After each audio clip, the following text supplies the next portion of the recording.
नाम अर्चना तिवारी, उम्र 28 साल, रहने वाली कटनी की। इंदौर से कटनी के लिए यात्रा कर रही थी, अचानक से लापता हो गई और अब उनका ये लापता होना पुलिस के लिए बहुत बड़ी मिस्ट्री या ये कहें रहस्य बन चुका है। नमस्कार, स्वागत आप सभी का न्यूज़ 18 का डिजिटल प्लेटफॉर्म आप देख रहे हैं और मैं हूं आपके साथ पुनीत मिश्रा।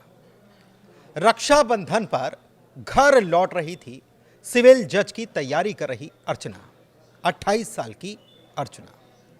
ट्रेन में सवार हुई, इंदौर से ट्रेन चलती है और जाना था कटनी।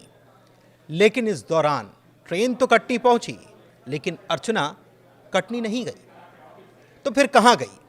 अब यही सवाल पुलिस के सामने भी मिस्ट्री बना है और परिजनों के सामने भी, क्योंकि भोपाल में लास्ट लोकेशन पाई गई है, लेकिन अर्चना नहीं मिली।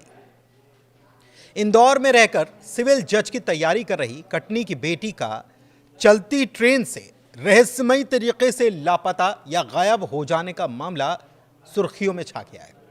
रेलवे पुलिस क्या बता रही है? रेलवे पुलिस बता रही है कि ये युवती, जिसका नाम अर्चना तिवारी है और ये 28 साल की है, ये कटनी जिले के मंगल नगर की रहने वाली है। अर्चना तिवारी इंदौर से कटनी आते वक्त चलती ट्रेन से अचानक लापता हो गई। अर्चना तिवारी इंदौर के हॉस्टल में रहकर सिविल जज की तैयारी के साथ कोर्ट में प्रैक्टिस भी कर रही थी। रक्षाबंधन का पर्व आ रहा था और 9 तारीख को रक्षाबंधन का पर्व था, लेकिन वो 7 तारीख को रवाना हुई, रक्षाबंधन के लिए अपने घर की तरफ रवाना हुई कटनी जाने के लिए। 28 साल की अर्चना तिवारी 7 अगस्त की शाम इंदौर से कटनी के लिए रवाना हुई। 7 अगस्त की शाम इंदौर स्टेशन से ट्रेन नंबर 18233 इंदौर बिलासपुर, जिसे नर्मदा एक्सप्रेस के नाम से भी जाना जाता है, उसके B3 कोच में वो सवार हुई कटनी के लिए।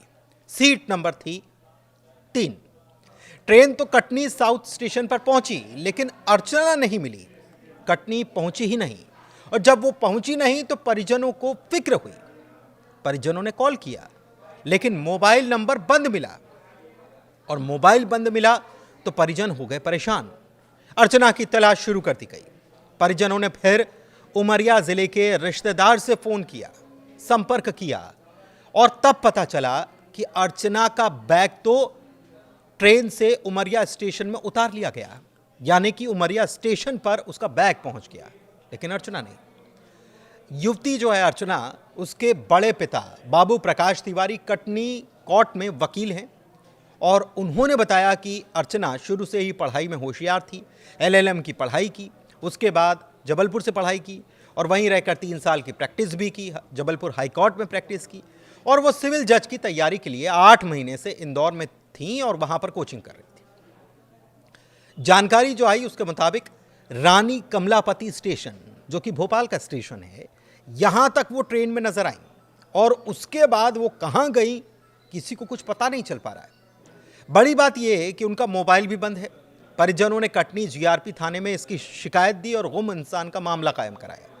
इसके बाद उसकी तलाश शुरू हुई। फिलहाल अर्चना का चलती ट्रेन से गायब होना कोई अनहोनी है या कुछ और, ये तो जांच के बाद ही खुलासा होगा, लेकिन सवाल कई हैं। इधर कटनी GRP के सब इंस्पेक्टर अनिल मरावी जो हैं, वो बता रहे हैं कि अर्चना तिवारी नर्मदा एक्सप्रेस के AC कोच B3 के बर्थ नंबर 3 पर थी। चाची से मोबाइल पर भोपाल में बात हुई और इसके बाद उनका मोबाइल नंबर बंद है। सुबह कटनी साउथ स्टेशन पर वो नहीं उतरी, उनका बैग उमरिया में रिश्तेदार ने उतारा। परिजनों ने आवेदन दिया है, मामला शुरू कर दिया गया है जांच के लिए। इधर CDR यानी कि कॉल डिटेल रिपोर्ट जब सामने आई तो लास्ट लोकेशन रानी कमलापति स्टेशन पर मिली 10:20 पर। ऐसे में कटनी GRP ने ये जांच डायरी भोपाल भेजी है। अब मामले की जांच वहीं की टीम करने वाली है, भोपाल की टीम। लेकिन जांच के दौरान पुलिस को पता चला है कि लापता होने से पहले अर्चना ने कुछ खास नंबरों से लगातार बात की थी। अब पुलिस इन नंबर को ट्रेस कर रही है ताकि उनसे बात, उसने किस किस से बात की थी, उनसे उन तक पहुंचाया जा सके। क्या कुछ और मामला है? प्रेम प्रसंग जैसा मामला तो कुछ नहीं है। कई सारे एंगल है पुलिस की जांच में। कॉल डिटेल से कुछ संकेत भी ऐसे पता चले हैं कि लगातार कुछ नंबरों पर बात हो रही थी। रानी कमलापति रेलवे थाना पुलिस लगातार जांच करने में लगी है, लेकिन अर्चना तिवारी अब तक किसी भी सीसीटीवी फुटेज में नजर नहीं आई है। लापता होने से पहले उनकी कुछ नंबरों पर जो बातचीत हुई थी, उन नंबरों का पता लगाने में लगी हुई है जीआरपी, जिनसे उनकी बात हुई थी, उनसे भी पूछताछ हो सकती है। उधर दूसरी तरफ ये मामला इंदौर से शुरू हुआ, भोपाल तक पहुंचा क्योंकि लोकेशन मिली। कटनी तक तो जाना था तो कटनी से पता चला, लेकिन इसमें एक जिला और इन्वॉल्व हो गया और वो था नर्मदापुरम जिला। यहां पर भी अर्चना की तलाश शुरू कर दी गई। कुछ क्लूज शायद पुलिस के हाथ लगे होंगे, इसके आधार पर यह हो रहा है। नर्मदा नदी पर स्थित रेलवे ब्रिज के आसपास भी रेस्क्यू ऑपरेशन शुरू किया गया है। इधर परिजनों की चिंता बढ़ती जा रही है। इसके अलावा जीआरपी ने इसी ट्रेन के B3 कोच यानी कि एसी कोच जो है, उसमें जो मुसाफिर यात्रा कर रहे थे, सफर कर रहे थे, उनसे भी बातचीत शुरू कर दी है। ट्रेन और दूसरे स्टेशन के सीसीटीवी भी खंगाले जा रहे हैं। पुलिस कई एंगल पर जांच कर रही है।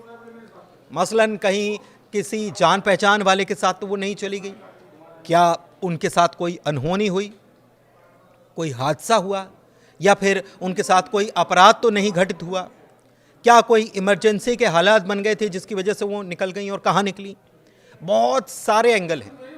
जीआरपी ने आम लोगों से और यात्रियों से यह अपील भी की है कि अगर किसी ने अर्चना को देखा है तो वो तुरंत जीआरपी को खबर कर सकते हैं। लेकिन परिवार का क्या कहना है? परिवार कह रहा है कि वो घर आने के लिए उत्साहित थी। रक्षाबंधन का पर्व था, पर्व परिवार के साथ मनाना था, कटने के लिए निकल भी गई और पूरी तरह से वे स्वस्थ हैं। ऐसे में उनका अचानक से गायब हो जाना किसी के भी गले नहीं उतर पा रहा है। लेकिन आखिरी बार जो जानकारी आई है, चाची से बात हुई थी। चाची से क्या बात हुई थी यह अभी समझ में नहीं आ रहा है, सुलझा नहीं है। इसके बारे में कुछ चीज़ें निकल कर नहीं आई। हो सकता है कि पुलिस उनसे भी संपर्क करे और क्या बात हुई थी इसके बारे में भी जाने, लेकिन अर्चना तिवारी का अभी तक कोई पता नहीं चला है।